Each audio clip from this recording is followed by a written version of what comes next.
Selamat datang pada acara preview seminar tentang trading investasi pada instrumen emas, saham, forex, dan option.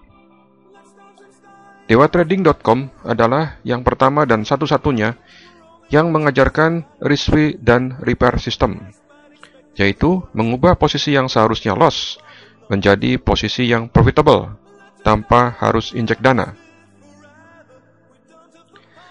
Pada materi hari ini adalah yaitu tentang fundamental dalam kurung makroekonomi dunia, yaitu khususnya pada isu Yunani atau Eropa.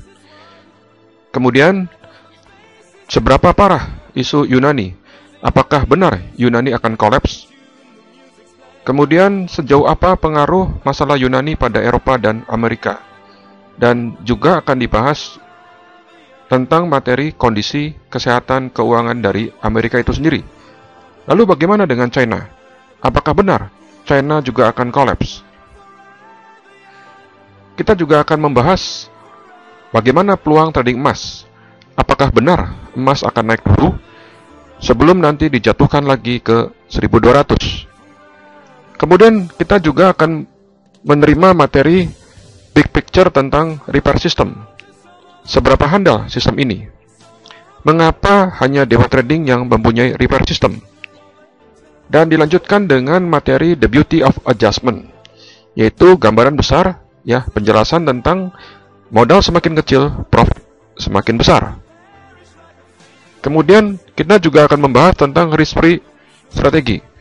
Benarkah ada risk-free? Dan kita juga akan sedikit membahas tentang explosive stock, yaitu saham-saham yang meledak, yang berpotensi profit ribuan persen. Dan di akhir acara, kita akan membahas seputar tentang broker-broker, jadwal dan harga workshop. Kita mulai saja ya. Pertama-tama akan dijelaskan tentang economic outlook. Benarkah dunia ini akan jatuh ke dalam krisis lagi pada tahun 2014? Ya, kita lihat. Nah, apakah benar Yunani atau Greece akan bangkrut? Kira-kira seberapa besar kemungkinan Yunani itu akan bangkrut? Nah, ini adalah beberapa negara yang kemungkinan bangkrut, diantaranya adalah Irlandia dan Yunani. Itu dua negara yang paling parah.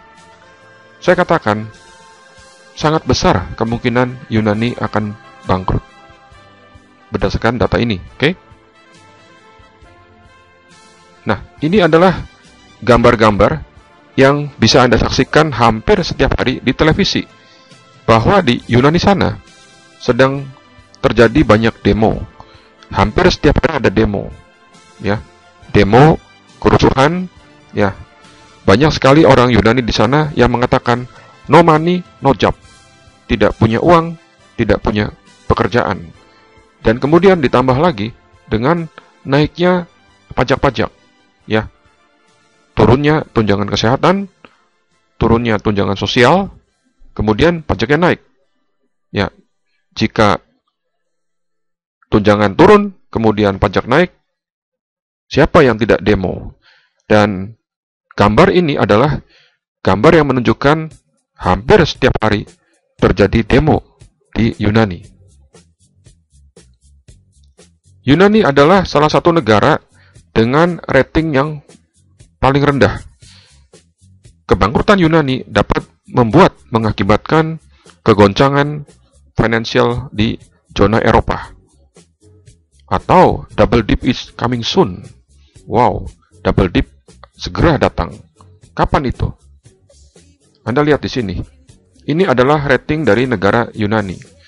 Ratingnya sudah rendah dan makin rendah dari tahun ke tahun. Oke? Bayangkan, yang di downgrade itu adalah sebuah negara, bukan sebuah perusahaan. Jadi yang di downgrade itu adalah sebuah negara. Anda bayangkan, kalau sebuah perusahaan di downgrade masih mendingan, ini sebuah negara. Jadi kita harus waspadai resikonya. Nah, ini adalah kurang lebih hutang-hutang Yunani pada bank-bank yang ada di dunia. Pada Prancis Yunani berhutang kurang lebih sekitar 75 billion dolar. Dan kabar baiknya, ini kabar baiknya, Yunani berhutang di Amerika kecil ya, relatif kecil, yaitu kurang lebih 7%. Ya.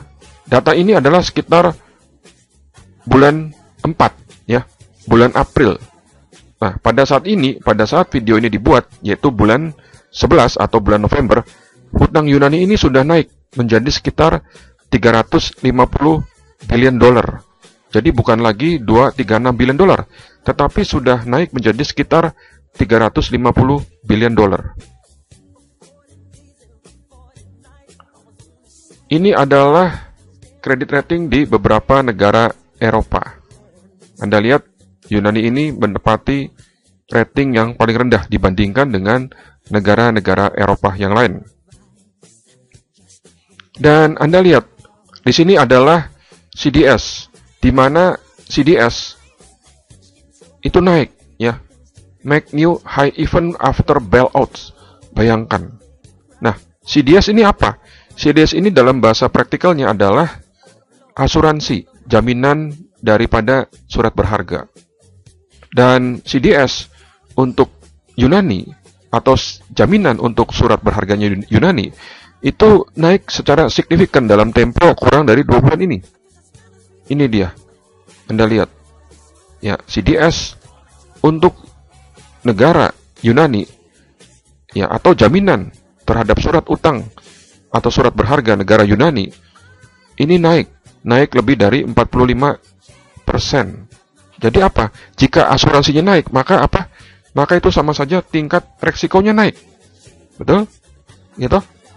Dia naik lebih dari 45%. Artinya apa? Artinya tingkat resikonya diyakini naik, bahwa negara itu mungkin dalam keadaan bahaya. Oleh karenanya, asuransinya naik. Nah, kemudian kenyataannya adalah bank-bank yang ada di Eropa memerlukan lebih dari 1 triliun dolar untuk refinance. Jadi untuk menyehatkan perbankan yang ada di Eropa, menurut European Bank di sana, itu diperlukan dana sekitar 1 triliun dolar. Itu dana yang tidak sedikit loh. Nah, kita lanjut. Nah, pada kira-kira ya 3 bulan lalu, itu dilangsungkan stress test.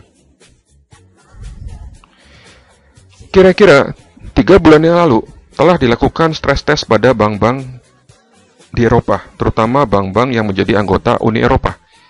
Dan kabar baiknya, dari 90 bank yang melakukan stress test, hanya ada 8 bank yang gagal. Jadi dari 90 bank stress test ini, hanya gagal 8 bank saja. Ya, ini adalah kabar baik ya, bahwa hanya sebagian kecil, kurang dari 10% saja yang gagalnya. Jadi dari 90 bank yang gagal hanya 8. Kemudian di luar sana ada guru atau trainer yang mengatakan bahwa Prancis dalam masalah. Mengapa? Karena ada bank besar di Prancis yang bakal gagal. Orang itu menyebutkan Bank Agricole, yaitu salah satu bank besar di sana, yaitu bank di Prancis. Apa benar Bank Agricole ini bakal gagal bayar? Ya, kita lihat. Ini adalah kredit rating dari Bank Agricole. Ternyata Bank Agricole ini, ya, ratingnya menurut Standard Poor's dan Moody atau Fitch tidak jelek-jelek amat. Ya, memang diakui di dalam Agricole ada beberapa toxic aset atau aset yang beracun. Namun jumlahnya ya juga nggak gitu-gitu banyak. Ya toh? Jadi menurut Standard & Poor's, menurut Moody dan menurut Fitch, rating dari Bank Agricole ini tidak jelek-jelek amat gitu loh. Oke, ini kenyataan ya. Ini rating yang diberikan oleh lembaga rating dunia terhadap Bank Agricole ini. Kemudian kita lanjutkan dengan beberapa fakta negara Yunani. Memang betul Yunani adalah sebuah negara yang memerlukan lebih dari 100 billion dolar untuk pinjaman jangka pendek, termasuk mempunyai hutang lebih dari 300 billion dolar. Dan kenyataannya kita harus akui bahwa Yunani adalah negara dengan rating yang paling rendah di dunia. Dan kebangkrutan Yunani dapat menyebabkan kegoncangan finansial di zona Eropa. Namun demikian, fakta-faktanya di Yunani juga apa? Juga Yunani negara yang doyan belanja. Apa? Doyan belanja senjata. Dalam tempo 10 tahun terakhir, Yunani menghabiskan lebih dari 20 billion dolar hanya untuk beli senjata. Beli senjata dari Jerman, dari Prancis, dan beli senjata dari Amerika. Jumlahnya lebih dari 20 billion dolar dalam waktu 10 tahun terakhir. Dan faktanya bahwa Yunani adalah negara yang dengan spending lebih besar daripada production-nya. Artinya apa? Pengeluaran Yunani lebih besar dari produksi negaranya. Wow, bahaya juga ya. Dan harap dicatat, ternyata kenyataan yang ada adalah problem Yunani ini sudah muncul sejak 10 tahun yang lalu. Hanya saja makin hari, makin kesini kan, makin parah. Oke? Dan kita harus akui, kejatuhan Yunani tinggal nunggu waktu.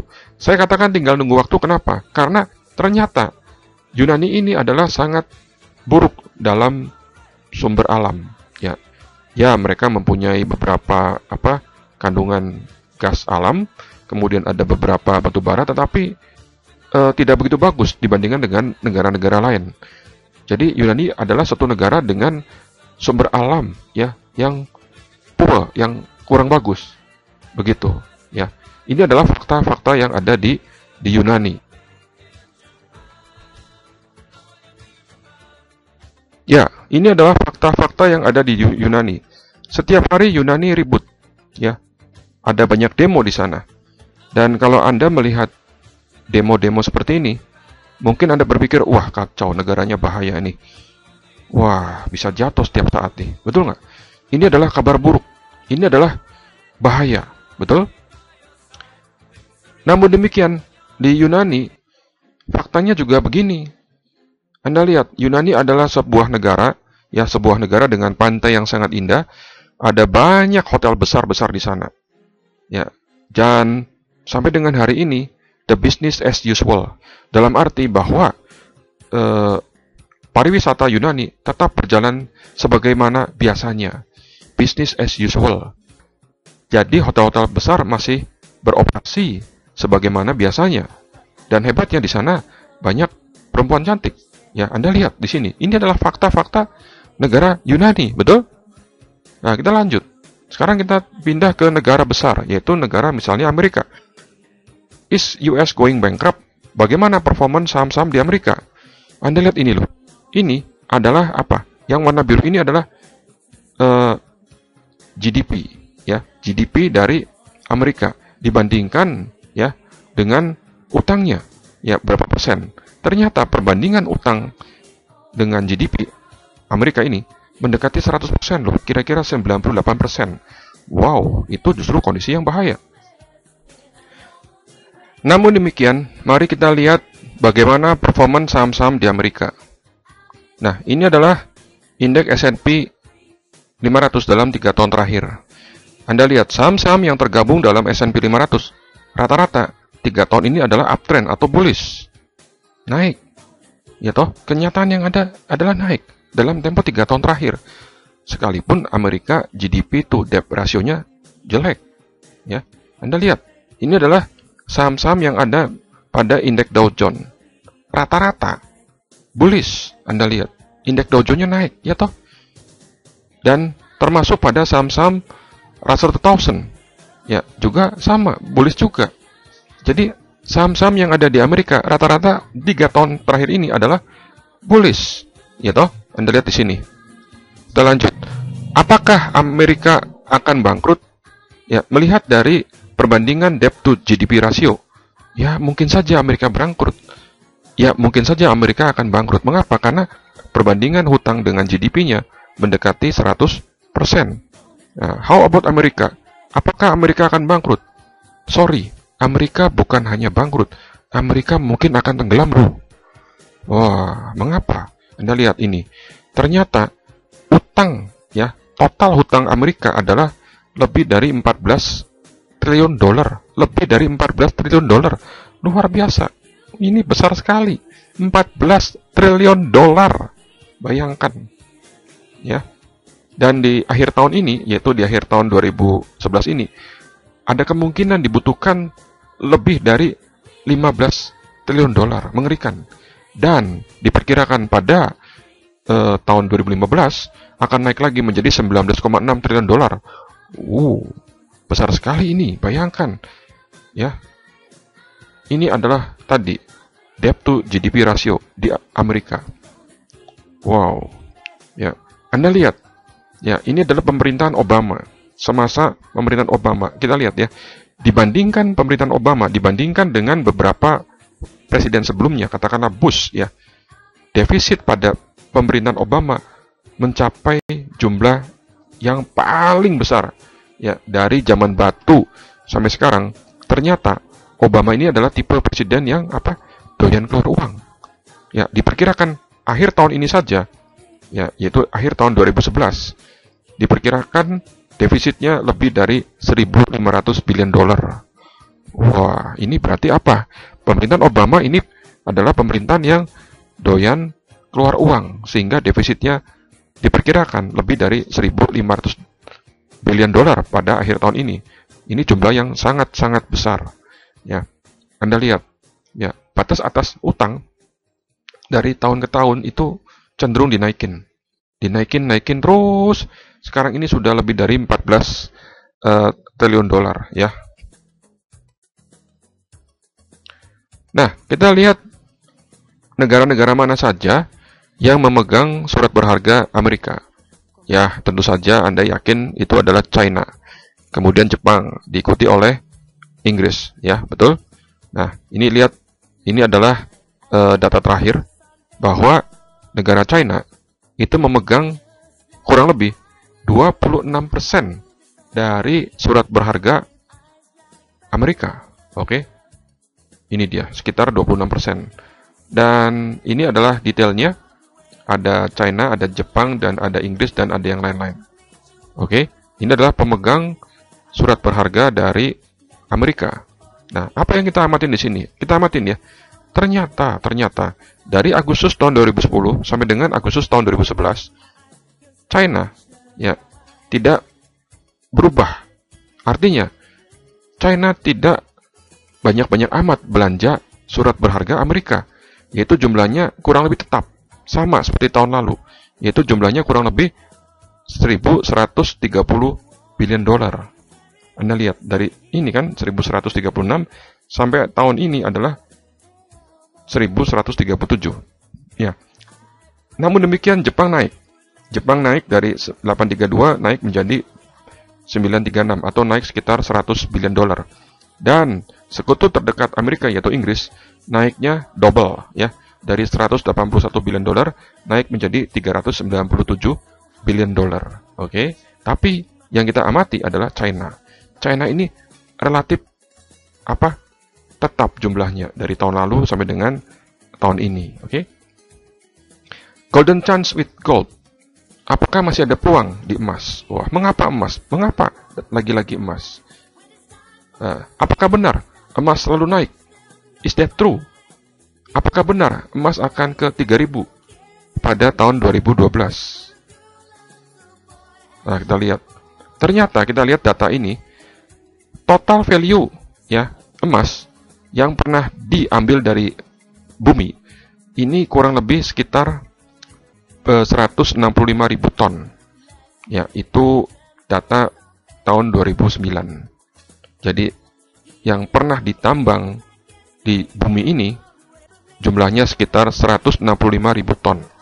Dan dengan harga 1.900 per troy ounce, maka total nilai dari emas ini adalah sekitar 9,2 triliun dolar. Oke?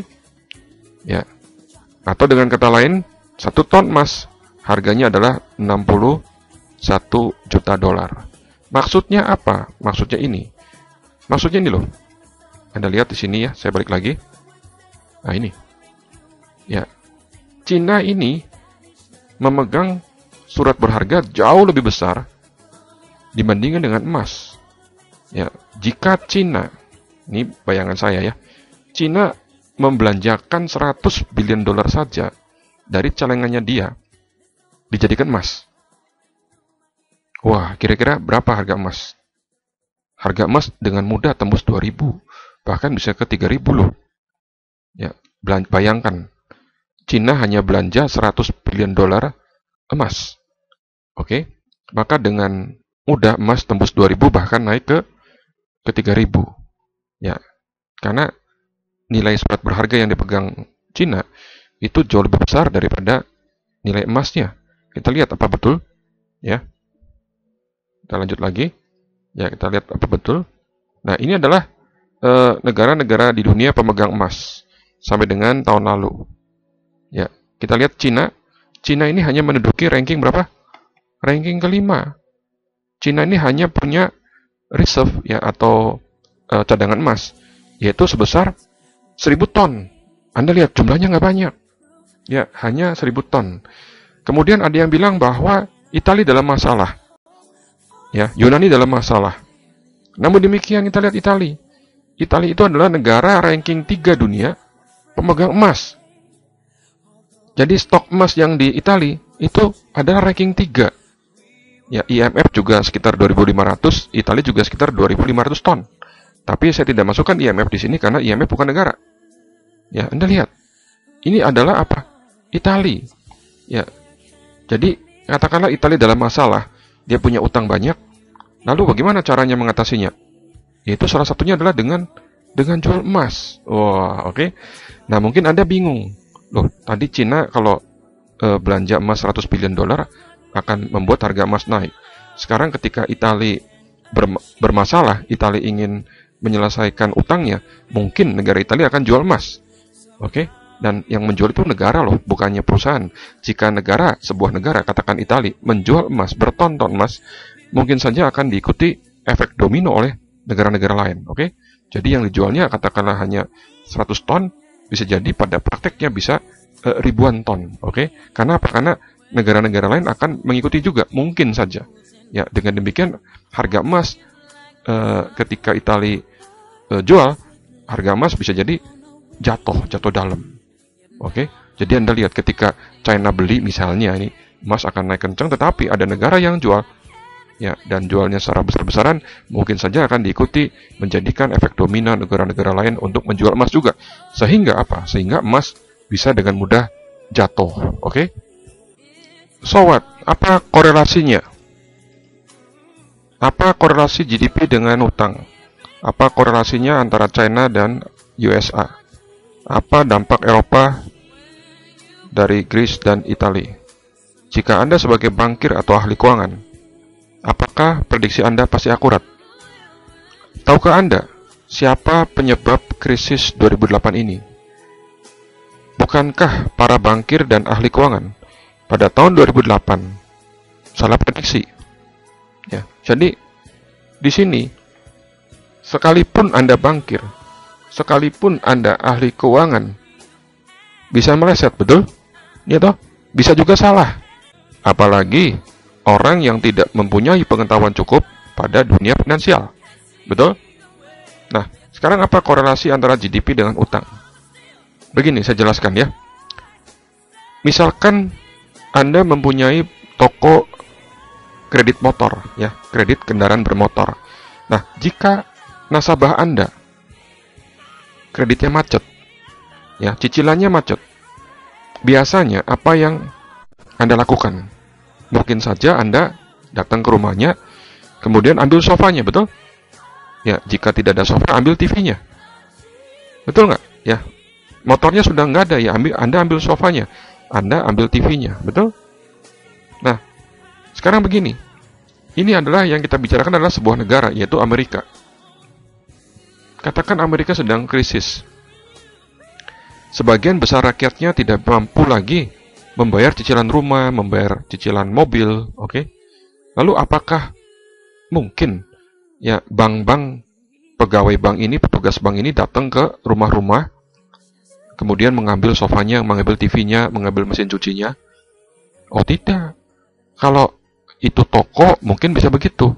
Tapi ini kan negara di mana rakyatnya tidak lagi mampu membayar cicilan rumah atau membayar cicilan mobil. Ya, tidak bisa petugas dari bank datang ke rumah rakyatnya mengambil TV, mengambil sofa. Tidak demikian pemecahannya untuk sebuah negara. Lalu pemecahannya bagaimana? Pemecahannya adalah ternyata ya, itu bank sentral di Amerika cetak uang. Ya, cetak uang, kemudian mengguyur uang tadi ke masyarakat. Jadi contohnya misalnya tadinya kredit rumah yang 5 tahun diperpanjang menjadi 10 tahun. Kredit mobil yang tadinya 3 tahun diperpanjang menjadi 5 tahun. Nah, kemudian malah masyarakat ini yang tadinya tidak punya uang diberikan pinjaman dengan bunga yang sangat-sangat rendah, mungkin 0%, ya. Tujuannya apa? Nah, ketika rakyat sudah pegang uang lagi, oke, rakyat itu mulai belanja. Mulai lagi bisa beli sepatu, beli mesin cuci, betul? Mulai membayar cicilan mobilnya, mulai membayar cicilan rumahnya. Ya, dengan demikian pabrik pembuat sepatu, pabrik pembuat mesin cuci mulai bekerja lagi, oke? Karena apa? Karena di dalam masyarakatnya ada spending. Oke? Nah, spending itu erat kaitannya dengan GDP. Karena kandungan terbesar dalam GDP adalah spending. Ya, lalu ada dampaknya ketika bank sentral cetak uang, ya, lalu yang akan tertekan apa? Yang akan tertekan adalah nilai uang itu sendiri, betul? Itu nilai dolarnya. Nah, kalau nilai dolar itu turun, yang naik apa? Yang naik kencang adalah komoditi, dan di dalam komoditi termasuk salah satunya adalah emas, betul? Oke? Ya, ini kaitannya. Jadi korelasinya seperti itu, ya, antara GDP dan utang. Kemudian begini, apa hubungannya dengan Cina dengan Amerika? Ya, sebagaimana kita tahu bahwa Cina adalah pemegang terbesar dari surat berharga Amerika, betul? Nah, kalau misalnya Cina melepas surat utang itu dijadikan dolar, lalu apa yang tertekan? Yang tertekan dolar kan? Apa Cina suka kalau US dollarnya turun, nilai US dollarnya turun? Cina nggak akan suka nilai US dollarnya turun. Mengapa? Karena kalau US dollarnya turun, ya, itu ekspor Cina terganggu. Ya, kalau kita impor barang dari China, ya, China ekspor ke negara lain, itu dibayar pakai apa? Dibayarnya pakai dolar. Dan ekspor Cina ke US itu cukup besar. Jadi kalau nilai dolarnya turun, otomatis apa? Ya, Cina tidak suka karena ekspor Cina dibayar dengan dolar. Lalu dampaknya apa dengan Italia dengan Greece? Nah, Italia ini relatif punya uang lah, dia punya cadangan emas terbesar nomor 3 dunia untuk membayari utang-utangnya dia. Ya, walaupun tidak semua kali. Greece ini lebih bahaya menurut saya. Kenapa? Karena Greece ini nggak punya apa-apa. Ya, sumber alamnya parah, utangnya berjibun, dan dia punya pengeluaran lebih besar dari produksinya, gitu loh. Ya, ini jadi itulah korelasinya. Namun demikian harap diingat, sekalipun Anda sebagai bankir atau ahli keuangan, ya, bisa jadi Anda punya prediksi yang salah. Tidak semua prediksi itu akurat, sekalipun Anda sebagai ahli keuangan. Nah, lalu mengapa emas? Ini adalah contohnya. Ya, katanya emas itu bebas inflasi. Nilainya cenderung tetap, ya, dari tahun ke tahun. Oke? Ya, nilainya, bukan harganya. Harganya naik, tapi nilainya adalah tetap. Nah, contohnya begini. Pada tahun 2006, jika Anda mempunyai 1 kilogram emas, yang waktu itu ditaksir harganya sekitar 190 juta. Oke? Ketika itu, pada tahun 2006, dengan 1 kilo emas, Anda akan bisa membeli sebuah mobil Toyota Kijang. Oke? Pada tahun 2011, yaitu beberapa tahun kemudian, 1 kilo yang sama, bukan dibeliin Kijang loh, ketika dijual, Anda akan memperoleh dana atau memperoleh uang 400 jutaan. Dengan uang segini Anda bisa membeli Honda CR-V. Nah, inilah mengapa alasannya bahwa banyak orang yang invest emas. Kenapa? Karena value-nya, nilainya naik. Ya toh, dulunya setara satu mobil Kijang, sekarang malah bisa membeli Honda CR-V dengan 1 kilo emas yang sama loh. Oke, itu dia tadi. Nah, kemudian lihat, ini adalah harga emas dari tahun ke tahun. Harganya naik, ya. Hanya ada 1 tahun saja yang turun sedikit, tapi overall naik. Ya. Siapa bilang emas ini turun? Ada yang bilang, emas kok turun Pak akhir-akhir ini? Ya, mengapa turun? Tidak turun. Kalau kita mau fair, emas ini sekarang di sekitar 1759 atau something lah. Ya, Anda lihat, pembukaan awal tahun ini, harga emas sekitar 1400, ya toh? Dan emas sekarang sudah berapa? Sekitar 17 something. Jadi emas itu naik, bukannya turun. Ya toh? Nah, ini adalah dari tahun ke tahun harga emas. Emas itu sudah naik lebih dari 20% sejak awal tahun. Emas itu naik, bukannya turun loh. Ya, Anda lihat dengan data seperti ini emas kan naik, bukannya turun. Nah, oke. Siapa bilang emas turun? Enggak, ini tahun 2000. Ya, ketika emas sekarang itu naik kenceng. Wah, naik pernah menyentuh angka 1900 per troy ounce. Ya, naik luar biasa. Nah, ini. Lalu pertanyaannya, apakah benar emas akan dijatuhkan lagi ke 1200? Tidak lama lagi. Kapan? Ya, Anda lihat. Ini adalah harga emas di tahun 1980. Pernah naik mendadak nih. Dalam waktu yang singkat, naik kenceng. Kenceng, lihat. Kenceng. Tuh, lihat sekali. Naik. Namun demikian, dalam waktu yang tidak berapa lama, turun lagi. Ya, sejak naik lebih dari 800, ini turun lebih dari separuhnya. Oke? Dan pattern dan pola grafik yang sama, ini kita jumpai sekarang. Emas naik kenceng, oke? Kemudian turun lagi, dan kapan? Entah di mana akan naik dulu, bisa di sini, bisa di mana saja. Kemudian mungkin nggak akan dilempar jatuh? Oh, mungkin saja. Mengapa? Karena sudah pernah ada contohnya. Sekarang mungkin Anda bingung. Saya jadi bingung sekarang nih. Kira-kira emas itu mau naik apa turun ya? Tadi kalau China beli emas, bisa jadi emas tembus 2000. Tapi kalau nanti Italia lepas emas, atau banyak seluruh dunia orang-orang lepas emas, rame-rame lepas emas, emas akan turun dengan cepat ke 1200. Apa bedanya emas dengan perak? Emas itu sebagian besar disimpan. Ya, kalau perak sebagian besar habis dipakai untuk industri, ya toh. Nah, jadi mungkin saja emas yang tadinya disimpan itu akan dilepas lagi, sehingga dengan mudah emas turun ke 1200. Ya, mungkin saja. Jadi Anda harus siap-siap prepare. Kita punya prediksi boleh-boleh saja bullish, tapi mungkin nggak emas itu turun. Mungkin juga kan. Nah, contohnya begini. Ini adalah koran Kompas tanggal 3 November headline-nya. Ya, tentang betapa buruknya situasi Eropa. Ya, headline-nya mengatakan dunia kecam Yunani. Kabarnya buruk-buruk. Ya, kabarnya banyak yang jelek di hari itu. Kemudian judul beritanya pun bahaya mengancam. Oke, bahaya mengancam. Harusnya hari itu harga sahamnya jatuh, betul nggak? Ya toh, bahaya mengancam hari itu harusnya harga saham jatuh. Ternyata tidak loh. Ya, tidak. Ternyata banyak prediksi yang salah.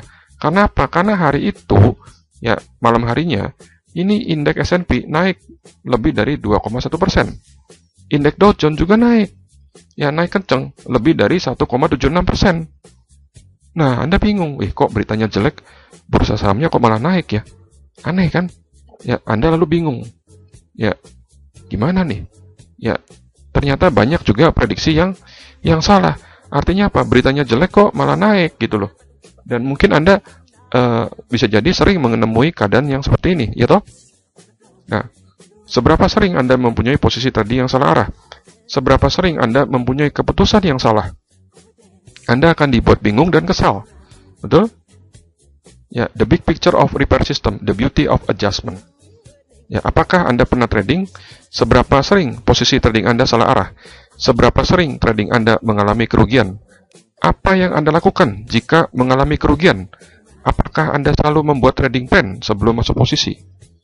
Mengapa Anda tidak membuat trading plan? Apakah posisi itu didapat contekan dari guru lain?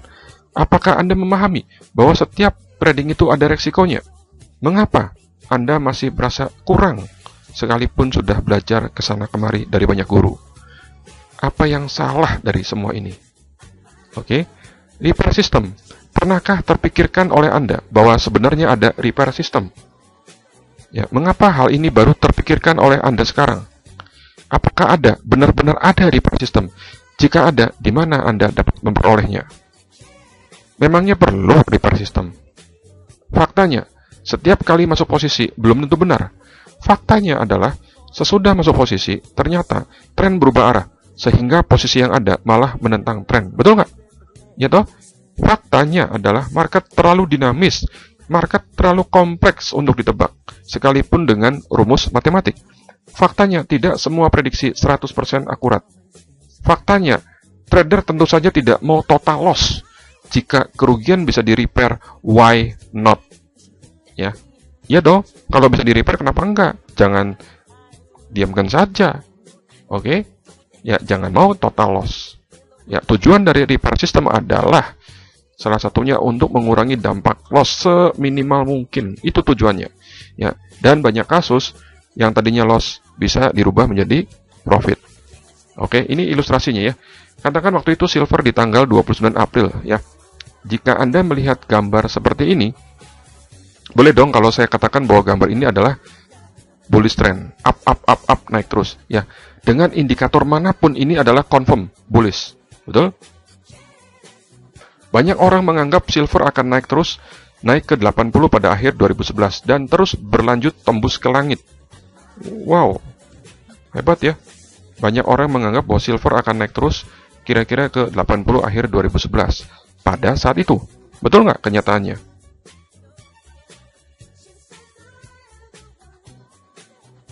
Ya, ini adalah harga perak atau silver pada tanggal 2 Mei. Wah, ya. Di sini pun masih banyak orang meyakini silver akan naik. Ya, karena ini hijau candlenya. Ketika itu saya masuk posisi bullish. Ya, ketika itu saya masuk posisi yang mengharapkan harga silver naik. Namun demikian, apa yang terjadi? Ternyata silver 2 hari kemudian turun dan posisi trading mengalami kerugian. Ya, datang tsunami, posisi jadi rugi, posisinya jadi salah arah. Karena apa? Karena posisinya mengharapkan naik, padahal silver ketika itu turun, ya, turun. Ya, jika salah tren, jika arah tren melawan posisi Anda, apa yang Anda lakukan? Silver tanggal 5 Mei dan tambah bleeding. Turun lagi, ruginya makin dalam. Ketika itu di sini banyak sekali orang yang kena margin call. Banyak yang mengalami kerugian, luar biasa ruginya, besar-besar. Ya toh, Anda lihat, turun dalam. Apa yang Anda lakukan jika loss-nya makin dalam? Posisi tradingnya makin bleeding. Kalau Anda tidak punya reaper system, Anda dapat mengalami total loss. Dengan reaper system, kerugian Anda bisa jauh dikurangin. Oke? Bahkan, kalau Anda mempunyai money management yang cukup, yang tadinya rugi, bisa profit. Yaitu dengan menggunakan reaper system. Ya. Nah, ini adalah emas. Emas saja ya, emas. Itu pada tanggal 6 September. Mirip, ya. Ketika itu ditradingkan dengan menggunakan ETF atau reksadana dari emas, yaitu GLD. Kemudian apa yang terjadi?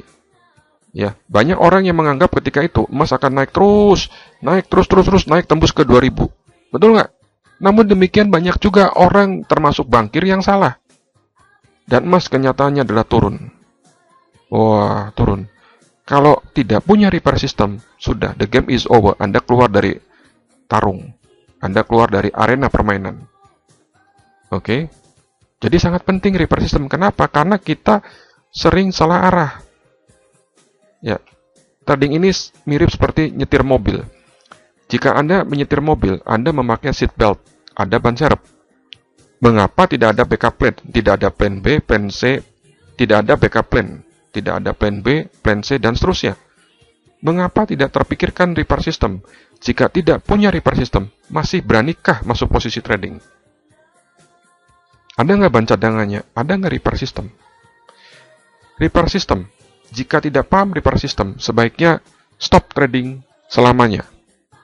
Jika ingin memahami reaper system, sebaiknya belajar di tempat yang benar dan belajar dari guru yang benar.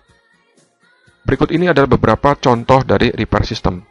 Nah, ini adalah pergerakan saham LO, di mana harga saham LO ini diyakini sideways dalam tempo 1 bulan mendatang.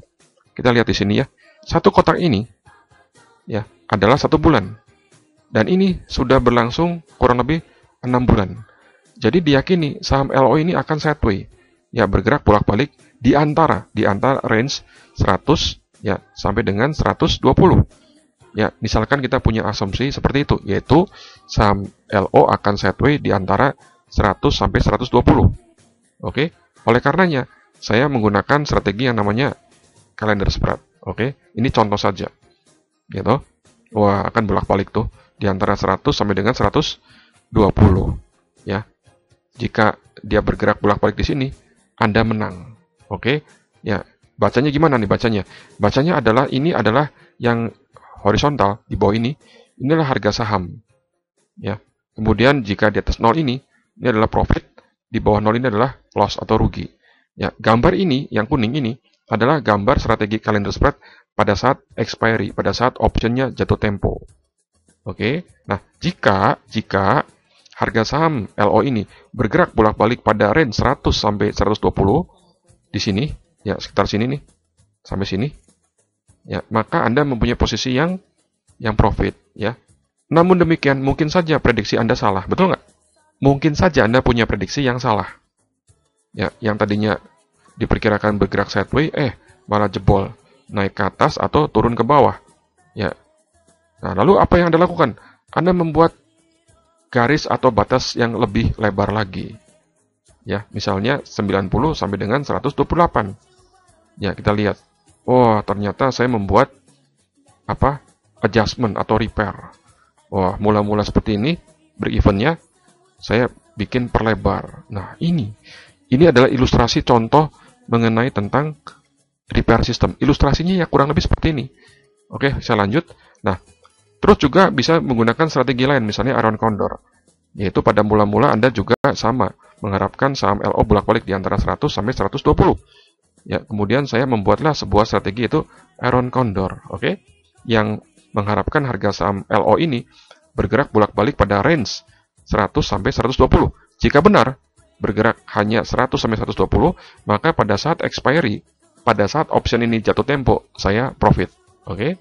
Namun demikian mungkin saja ya prediksi saya itu salah, betul nggak? Bahwa saham LO ini bisa jadi dalam 1 bulan ini bergerak jebol naik ke di atas 120 atau turun ke bawah, di bawah 100 kan. Lalu apa yang saya lakukan? Saya membuat garis yang lebih lebar. Sehingga saya repair. Ya, tadinya seperti ini, di repair menjadi seperti ini. Nah, ini adalah ilustrasi contoh bagaimana Anda melakukan sebuah repair system. Oke? Ya. Kemudian ada yang disebut dengan ini, the beauty of adjustment. Apa ini? Modal makin kecil, profit makin besar. Perhatikan di sini, mula-mula saya mempunyai posisi bear call, sebuah bear call seperti ini. Oke, dengan Dengan potensi profit 120%. Kemudian saya kutak-atik. Ternyata modalnya makin kecil. Profitnya bertambah besar. Dan saya adjust lagi atau saya kutak-atik lagi. Modalnya makin kecil loh. Profitnya makin besar. Dan ini hanya mungkin di option. Dengan modal makin kecil, profitnya makin besar. Ya, ada. Pak, hebat sekali. Apakah ada aturan mainnya? Ada, nggak sembarangan. Dan ini ada triknya. Oke, ada timingnya. Tidak setiap posisi bisa dibikin seperti ini. Anda lihat, modal makin kecil, profitnya makin besar. The beauty of adjustment. Itu. Dengan modal makin kecil, ya, profitnya makin besar. Ya, nilai profitnya bukan hanya persentasi, dalam bentuk dolarnya pun makin besar. Ini dia, ini adalah the beauty of adjustment. Luar biasa. Jadi the beauty of adjustment ini hanya diajarkan di masterclass, dan Anda beruntung. Karena saya masih mau mengajarkan di advance class, ya, di kelas advance. Ini adalah materi untuk master. Ya. Jadi dengan modal makin kecil, profitnya makin besar. Bahkan jika profit makin besar, maka menjadi nyaris tanpa risiko. Bisa seperti ini. Dan ini hanya memungkinkan di trading option. Oke, saya lanjut. Ya, ini bukti tradingnya. Ya, the beauty of adjustment. Kemudian ini adalah bukti real trade-nya. Ada, bukannya nggak ada. Ya, saya lanjut. Nah, di option juga ada yang disebut dengan jackpot strategi, yaitu strategi yang low risk very high profit. Strategi ini dinamakan sebagai butterfly, yaitu mengharapkan harga sahamnya sideways. Ya, jackpot ini adalah modal kecil profit besar. Peluangnya ada tiap minggu. Ya, peluangnya ada setiap minggu. Bahkan bisa profit sampai dengan ribuan persen. Ya, ini namanya jackpot atau dengan bahasa strateginya adalah butterfly. Kemudian ada trading risk free. Wah, ini adalah bukti trading risk free di saham McDonald ya pada April dengan menggunakan strategi kalender. Nah, ini dia. Anda lihat ini bukti trade-nya. Tuh, ini adalah gambar grafik risikonya. Anda lihat tidak ada yang di bawah nol. Semuanya ngambang, seolah-olah ada ilmu meringankan tubuh. Kemanapun harga McDonald bergerak, profit. Ya, jadi kemanapun harga saham McDonald bergerak, ini profit. Anda lihat, luar biasa. Ya, jadi bisa seperti ini. Ya, tidak semua underlying begini. Tidak setiap waktu ada. Namun kalau ada, tubruk. Ya toh? Ya, dan jangan skeptis. Ya, selalu ada saja orang di luar sana yang bilang, "Pak, kalau sudah risk free mengapa tidak tubruk 1 juta lot atau 1000 lot?" Begini loh, option itu berbeda barangnya dengan main forex. Ya, mengapa? Option itu barangnya terbatas. Kalau Anda bisa masuk 10 lot atau bisa masuk 20 lot, udah bagus. Ya, nggak apa-apa. Toh yang jelas profit, yang jelas toh risk free. Jangan mikir yang 1000 lot. Gitu loh. Ya, kenapa? Karena barangnya belum tentu ada. Bisa dapat 50 lot sudah bagus. Ya, nggak apa-apa toh dapat 50 lot atau dapat 20 lot. Toh risk free juga, toh profit juga, ya toh? Ya, dan risk free ada juga di instrumen yang lain, misalnya fix. Ya, ini ilustrasinya. Ya, ini contoh bukti tradingnya di real account. Dan kemudian kira-kira ilustrasinya seperti ini. Ini risk free. Wah, luar biasa ya. Risk free pada fix ya, dengan menggunakan strategi kalender. Kemudian di kelas kami juga akan tambahkan materi explosive stock. Ya, mengapa di luar sana banyak yang gagal dalam mengejarkan explosive penny stock? Jadi menggunakan stok-stok yang kecil, yaitu misalnya masuk 0,09, keluar di 0,9 atau profit 1000% dalam tempo 2 bulan. Ya, ini sebagai hiburan lah, ini uang tambahan lah ya. Jadi kenapa saya bilang uang tambahan? Karena ini jangka waktunya cukup lama, bukan hanya 2 bulan. Bisa sampai 3 tahun loh, bahkan lebih. Ya, jadi Anda ini contoh masuk 2, keluar 8, 400% dalam tempo 1 tahun. Ya, jadi mungkin saja ada saham-saham seperti ini. Bagaimana cara milihnya kami akan mengajarkan di kelas. Namun demikian Anda harus sabar menunggunya. Dalam arti tidak semua penny stock akan naik kencang. Ya toh? Ya, Anda harus hati-hati dalam memilih penny stock. Tidak sedikit penny stock yang bergerak tetap di bawah terus sampai bertahun-tahun. Tetapi ada juga penny stock yang meledak ya dalam waktu yang singkat ya. Nah, untuk yang ini Anda harus sabar. Ya, bisa jadi Anda harus menunggu paling tidak sampai 3 atau 4 tahun. Ya, ini dia. Ya, ini contohnya adalah profit sekitar berapa? 1400% dalam tempo 2 tahun ya. Tidak harus 2 tahun, bisa jadi 6 bulan. Namun bisa jadi lebih dari 3 tahun. Ya, ini dia tadi tentang penny stock ya. Oke. Nah, kemudian broker. Hati-hati dalam memilih broker. Mengapa? Karena waspada, banyak broker brengsek di luar sana. Dalam hal memilih broker, saya menganjurkan memilih broker yang sudah go public ya. Nah, waspada banyak broker yang brengsek. Broker brengsek tidak senang jika trader profit terus-menerus.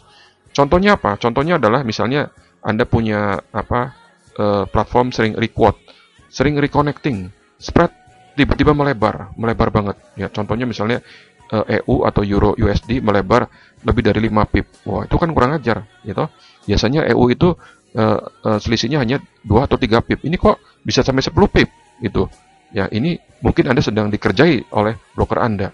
Ya, kemudian pending order tiba-tiba menghilang, TP digeser, stop loss dideketin, ya, terutama pada saat menjelang news, ya.